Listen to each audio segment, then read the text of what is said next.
국민캠프 10월 15일 브리핑 시작합니다.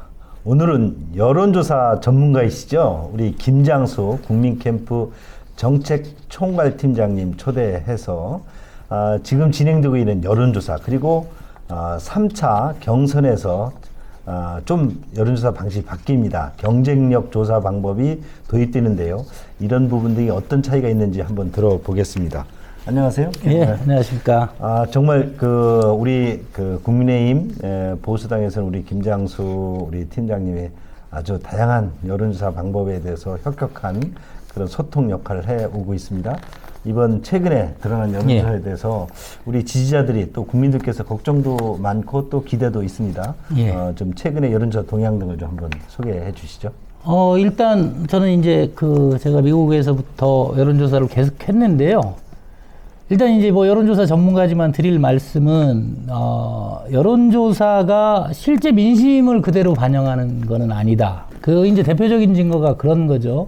서울시장 재보궐선거 할 때, 뭐 한두 달 전만 해도 오세훈 시장이 나가면 박영선한테 좀 어렵지 않냐, 뭐 별로 차이가 안 난다. 근데 실제 결과는 18% 차이, 서울에서 거의 역대급 결과가 나왔습니다. 그러다 보니까 지금 여론조사가 완전히 틀렸다고 할 수는 없는데, 어쨌든 우리 당, 국민의힘 내지는 보수 정치인들에 대해서는 조금 되게 박하게 나오고 상대적으로 민주당이 높게 나온다 이렇게 볼 수 있습니다. 예.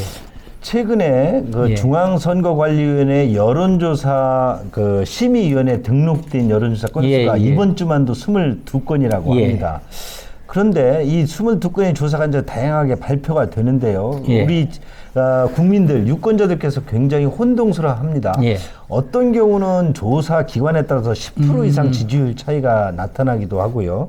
어떤 부분에 있어서는 또 지난주에 대해서 비해서 너무 혁혁한 차이를 보기 때문에 이게 과연 믿을 수 있느냐, 조사 방법 또는 어떤 조사 기관마다 어떤 차이가 있는지 우리 어떻게 보시는지요? 그러니까 이제 이 조사가 핵심이 이렇게 여론조사를 이렇게 묻는 사람들이 다 대답을 하면 문제가 없습니다. 근데 이제 응답률이라 그러는데요.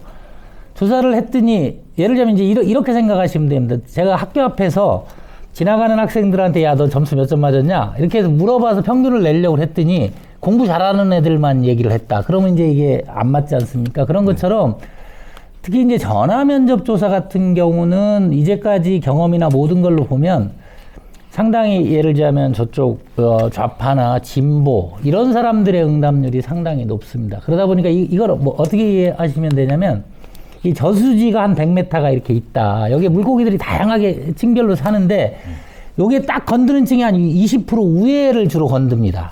그러다 보면 그쪽에 예를 들자면 어떤 특정한 물고기가 뭐 예를 들자면 연어가 많다. 근데 그 밑에는 이게 안 들어가지는 거예요. 그러다 보니까 여론조사 결과에서는 서울시장 선거 예를 들었지만 민주당이 뭐 되게 잘하고 있는 것 같지만 실제 이거를 닦아서 50-60% 사람들이 투표를 하고 보니까 서울에서는 저희가 18% 이기고 부산에서는 28% 이기는 그런 결과. 그러니까 여론조사가 어느 정도의 편향이 돼 있다 이렇게 보시면 됩니다. 그러니까 기관이나 또는 여론조사 방식에 따라서 샘플링에 있어서 차이가 납니다. 우리가 무작위 샘플이 아니고 일정 정도 어떤 특정 계층 중심의 샘플링이 일어날 수도 있다. 이렇게 보는 거죠. 낚싯대라고 생각하시면 됩니다. 수심 100m인데 제가 낚싯대를 던졌는데 이 바늘이 밑에까지 이렇게 골고루 다 퍼지면 문제가 없는데 요 바늘이 어떻게 예를 들면 위에 20m를 주로 가거나 밑에 뭐 아니면 위에 1m를 가거나 바닥 이런 것 때문에 저희가 그게 그 사람들이 일부러 그러는 건 아닌데 그 기법에 한계가 있고 뭐 그런 문제들이 있는 겁니다. 특히 요즘은 또 우리 조사기관에서 어려움을 호소하는 것이 샘플링에 있어서 정말 응답률이 어떤 경우 AR에 쓰는 경우 2-3%도 안 되는 경우도 있다. 그러니까 100명 중에서 두세 명이 대답을 한다면 그것이 그렇게 정확히 샘플링이 됐다라고 보기 어렵다는. 그러니까 이제 문제는 근데 지금 이제까지 나오는 현상이 ARS는 응답률이 낮아요. 한 1-2%. 그리고 이제 전화 면접은 한 10% 돼요. 근데 그러면 이제 상식적으로 10%가 더 맞지 않겠나. 근데 그러지 않습니다. 이게 층이 예를 들자면 1-2%인데 뭐 이거는 논외로 하더라도 이게 10% 정도가 계속 잡히면 거기에 있는 어종들만 잡히게 됩니다. 네. 그래서 원래 이제 미국에서는 뭐 33 이상은 가야 된다 하는데 전화 면접 조사도 자기들은 뭐 18% 20%라 그러는데 실제로는 뭐 10% 이내고 특정한 군들이 잡혀서 그렇습니다. 그래도 우리는 아직도 그 여론조사가 과학적이다 이렇게 좀 볼 수 있는 거 아니겠습니까? 그러면 독자들이 우리 또 유권자들이 이 그 여론조사 발표를 어떤 신문지상에서 볼 때마다 좀 더 현명하게 읽는 방법은 어떤 걸까 싶어요. 그러니까 저는 제가 이 농담처럼 작년서부터 그 얘기를 했는데 이번 대선은 무조건 윤석열이 대통령 되는 게임이다. 그게 왜 그러냐? 일단 본선에 가면 여론조사보다 더 믿을 건 최근에 있었던 선거입니다. 서울에서 우리가 18% 이기고 부산에서 28% 이기지 않았습니까? 그 얘기는 그러고 나서 민주당 입장에서 더 좋아진 게 없습니다. 그래서 저는 실제 여론조사가 아니고 실제 투표를 70% 80% 사람들이 하면 최소한 55대 40으로 우리가 완판 이긴다 이렇게 생각을 하고요. 우리 당에서는 지금 뭐 여론조사에 나오는 걸로 해도 국민의힘 지지자 중에 윤석열 후보 지지율이 한 50% 정도 이렇게 나옵니다. 네. 그러면 보통 이제 홍준표하고 50대 30 요 정도 나오는데 여기서 20% 차이가 나지 않습니까? 네. 그럼 이게 당원으로 가면 차이가 더 벌어집니다. 그러다 보니까 이번 뭐 3차 본경선 같은 경우는 국민 여론 50, 당원 50인데 이게 뭐 구체적인 수치를 공개하는 건 그렇지만 저는 지금 여론조사상으로 나오는 거 봐도 윤석열과 홍준표의 차이가 20, 30%가 난다. 그러려면 홍준표가 국민 여론에서 그걸 엎어야 되는데 그게 아무리 역선택이 있고 그래도 그 차이가 별로 안 날 거다. 그래서 뭐 저는 뭐 제가 어느 캠프에 있고 뭐 이런 문제를 떠나서 이 선거는 되게 어떻게 보면 뭐 이렇게 되게 안정적인 윤석열 후보가 이기는 충분히 3차 경선에서도 충분히 이길 수 있다 이런 얘기시죠. 예, 그렇죠. 그러니까 지금도 제가 그래서 그 얘기를 하는 겁니다. 민주당이나 뭐 정부 여당 쪽에서 홍준표나 유승민 얘기는 하나도 안 하지 않습니까? 네. 뭐가 나와도 하나도 안 합니다. 그리고 만약에 홍준표 후보가 자기 주장대로 자기가 앞서고 있다 이러면 되게 자기도 안정적으로 하겠죠. 네. 내가 이기는 경기에 뭐 전원 공격을 하고 그러겠습니까? 네. 그러니까 지금 뭐 이런 추세라면 추세는 되게 안정적이고 뭐 당원 여러분들이 도와주시면 차이를 더 벌어질 거다.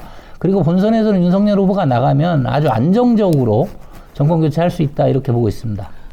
그러니까 어제 유승민, 홍준표 후보가 우리 윤석열 후보를 페북등으로 아주 거세게 비난을 했는데요. 이런 부분들이 사실은 여론조사로 나타난 것처럼 윤석열 후보의 압승이 예상되기 때문에 굉장히 어떤 공격적으로 네거티브 선거전에 임하고 있는 거다 이렇게 보시는 거죠. 그렇죠. 그러니까 예를 들면 뭐 아무리 역선택 민주당 후보들이 민주당 여론조사에 응하는 사람들은 보면 우리 후보 안 좋아하지 않습니까? 우리 후보 지지율 되게 낮아요. 홍준표 후보는 민주당에서 30% 정도가 이렇게 나옵니다. 그래도 전체 국민조사에서 윤석열 후보에 대한 국민의힘 지지자들의 지지율이 압도적이어서 비슷하게 나오는 겁니다. 그러니까 비슷하다. 내지는 뭐 극단적으로 우리가 4, 5% 밀린다. 그래도 이 당원이 있지 않습니까? 1대1인데 당원에서 20, 30% 차이가 안정적으로 유지되고 있고 최근에 조사 경향을 보면 더 벌어지는 게 아니냐. 그러다 보니까 홍준표 후보 입장에서는 자기가 이기고 있으면 무리하지 않겠죠. 네. 그러니까 이거는 예를 들자면 축구 경기로 치면 한 2대0이나 3대0 정도로 지는 게임이라고 자기도 보니까 전원 공격 뭐 이런 식의 뭐라도 건수를 만들어내려고 하는 전략을 취하고 있다 이렇게 봅니다. 그러니까 전원 공격이 시작됐다. 그렇죠. 뭐라도 한번 건수 잡혀라. 골키퍼까지 나와서. 네. 이제 당내 경선도 그렇지만 또 그 본선에서 이제 우리가 비교지표가 될 여론조사를 일반 여론조사를 보면 또 하나 우리 독자들에게 우리 지지자들에게 한번 팁을 하나 주실게. 저는 이재명 지사하고 저희 윤석열 후보와 여론조사 비교를 하면 대장동 그런 이재명 게이트가 있음에도 불구하고 거의 지금 뭐 비슷하게 나오고 있단 말이죠. 그런데 그게 또 뭐 35%에서 40% 사이에 어떤 비슷한 지지율을 보이고 있는데 또 그 같은 조사에서 정권 교체 어떤 지수를 보면 예. 50%에서 54%까지 나오고 그렇단 말이에요. 그러니까 후보별 지지도보다 정권 교체 지지율과 현격한 차이를 보이고 있습니다. 이런 예. 부분들도 우리 지지자들이 본선에서 어떤 후보가 이길 수 있는지를 읽을 수 있는 어떤 하나의 지표가 거기 팁이 숨어 있을 것 같은데 어떻습니까? 예, 일단 이제 그런 부분들을 보셔야 돼요. 그러니까 역대 선거에 대통령 지지율보다 여당표가 더 나오지 않습니다. 대통령 지지율이 40 아닙니까? 그리고 지금도 이제 문재인 대통령이 왜 이렇게 지지율이 높냐 그러는데 그 중요한 변화가 하나 있었습니다. 네. 문재인 대통령 들어서 전화 가상번호 면접조사가 들어왔습니다. 이게 제가 말씀드린 대로 진보 좌파나 민주당에 되게 유리하게 많이 잡힙니다. 그래서 제가 여론조사 이해하는데 그 얘기를 하나 드릴게요. 제가 100m에서 수심 10m만 잡힌다 이랬는데 네. 여론조사 응답률이 10%입니다. 네. 10%면 4,200만 유권자 중에 얼마가 잡히겠습니까? 400만이 잡히는 겁니다. 네. 쉽게 얘기하면. 요 400만의 절반을 민주당이라고 하면 민주당 선거인단이 한 200만 명 됩니다. 네. 우리는 그 정도는 아직 안 되잖아요. 네. 그러면 10%다. 이러면 어떤 사람들이 여론조사에 응하느냐. 민주당 선거인단 내지는 그거 비슷한 사람들이 들어오기 때문에 거기서는 40대 40일 수 있다. 네. 그러니까 여론조사 제가 아까 박영선 오세훈 얘기를 했지만 그러니까 40대 40이 어떤 때 밀렸다. 근데 이 10%, 20%를 뭐 내려가서 50%까지 투표하니까 서울에서 역대급으로 18% 차이가 난 겁니다. 네. 부산에서 28% 차이가 나고. 그래서 저는 여론조사를 보고 야 문재인이 저렇게 하는데 우리 국민들이 바보냐 그런 걱정은 전혀 하실 게 없다. 그건 여론조사 잡히는 사람들의 얘기다 이렇게 보고 있습니다. 아 예. 저 다음으로 이제 우리 11월 5일이면 3차 국민의힘 예. 경선이 시작됩니다. 마무리됩니다. 국민 여론조사가 이번에 이제 50%이고 예. 당원 선거인단이 50%입니다. 예. 근데 또 이제 3차 이번 그 경선에서는 국민 여론조사 방식이 경쟁력 조사 방식으로 바뀝니다. 예. 이런 부분이 어떻게 경쟁력 조사 방법이 무엇인지 예. 또 여기에서 기존 방식과 어떤 차이가 있는지 좀 한번 설명해 주시죠. 이거 이제 정확하게 얘기하면 이제 이렇게 보시면 됩니다. 왜 3차 조사에 문제가 됐느냐? 쉽게 얘기하면 이제 역선택 문제가 나온 겁니다. 야, 민주당 지지자들이 뭐 민주당 후보, 우리 후보 다 있을 때는 홍준표를 별로 지지를 안 하다가 지지율이 한 10%, 15% 뭐 이렇게 3등, 4등 하다가 우리 당 후보들만 물어보면 홍준표를 지지 30%, 40% 나오지 않습니까? 이게 역선택입니다. 그러니까 역선택이라는 건 이제 정치학에서 뭐 잘하는 얘기인데 내가 민주당 지지자인데 우리 당 후보가 이겨야 되겠어. 그럼 우리 당 후보 중에 강한 사람을 뽑는 것도 하나의 전략이고 거꾸로 상대당 후보 중에 자기들이 볼 때 좀 약해 보이는 사람을 뽑는다. 그래서 이게 이제 역선택인데요. 네. 이렇게 되면 이제 문제가 심각해집니다. 예를 들자면 민주당 사람들은 국민의힘에서 약한 후보 뽑고 네. 우리는 저기서 뽑고 그러다 보니까 이 역선택 문제를 막으려고 가상대결을 하는 겁니다. 1대1 가상대결. 네. 가상대결을 하면 민주당의 역선택 가능성이 확 줄어듭니다. 예를 들자면 이재명, 홍준표를 물어봤기 때문에 네.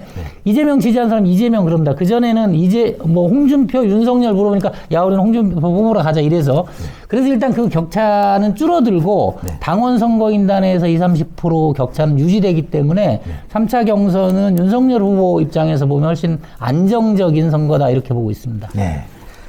예. 어제 우리 윤석열 후보께서는 경기도당을 방문하셨습니다. 핵심 당직자들과 간담회를 가졌습니다. 경기도의 경우 지금 그 책임당원 등 이번 당원 선거인단이 대폭 늘어서 9만 명이 넘고 경북과 함께 전국에서 1, 2위를 2위를 기록할 정도로 선거인단이 많습니다. 대다수의 경기도 당협위원장님들 그리고 핵심 당직자가 윤석열 후보를 지지하고 있습니다. 또 오늘은 우리 후보께서 홍준표 후보와 그 1대1 맞수 토론을 8시 10분부터 진행합니다. 많은 시청 부탁드리고요. 오늘 또 데일리 브리핑에 김장수 여론 전문가께서 나오셔서 우리 국민의힘 지지자들이 어떻게 이 다양한 여론조사에서 나타나는 차이점들을 정확히 이해를 하고 우리 윤석열 후보를 어떻게 후보로 전폭 지지해서 상황 여러 가지 지금 그 3차 경선을 잘 마무리할 수 있을지 다 이번에 시청해 주셨는지 모르겠고요. 그리고 지금 오늘 여론조사 내용들이나 이런 것 등은 중앙선거관리위원회 여론조사 심의 창구를 들어가시면 자세한 내용 등을 알 수 있습니다. 오늘 나오셔서 고맙습니다. 예.